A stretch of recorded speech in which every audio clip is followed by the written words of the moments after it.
Hi everyone, I'm Claire. And I'm John. And today we're talking about superconductor suspicions.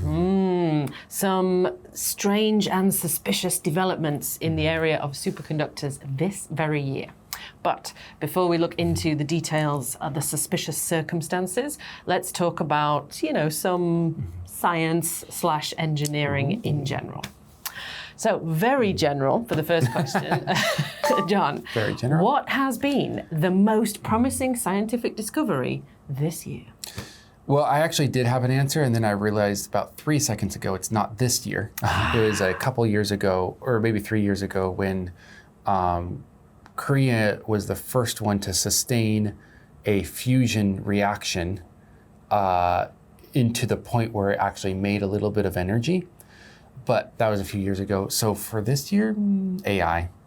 Yeah, I would say the developments in the something responsive, blah, blah, blah. Anyways, ChatGPT basically is what I'm talking about. But the AI has just blown up over the last couple months, much less a year. Yeah, and we're talking world-changing things. I don't know, does it count as science though? I would believe so. I guess. Because you need science to do it in a bit of way. You needed science to do it, at least to build the computer. I'm sure. Okay, we'll let that pass.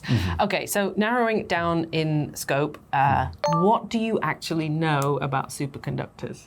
Now more, because I was like, what is this? Why is room temperature? Because I saw it on the news and I was like, room temperature superconductors. Why is this news? What? So I had to actually look it up, and I know a little bit more about superconductors now.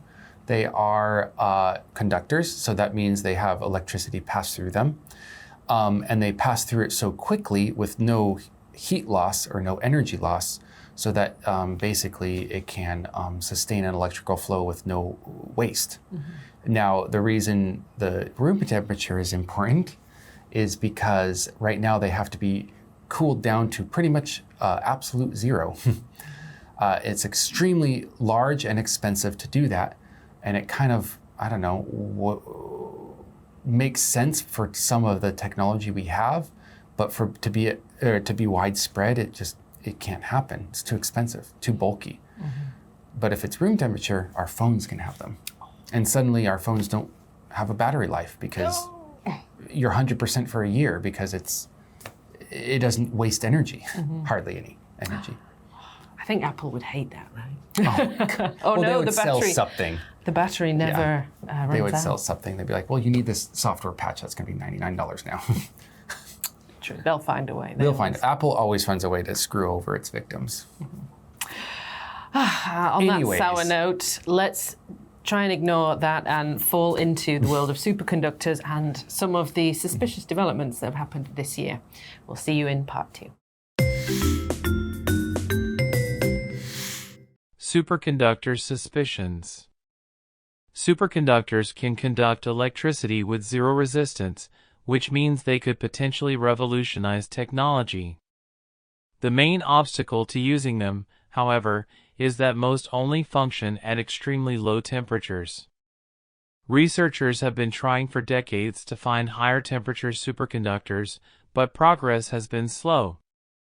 Recently, researchers in both the US and Korea claim to have made breakthroughs in this regard. However, upon closer examination, it appears that we're not quite there yet.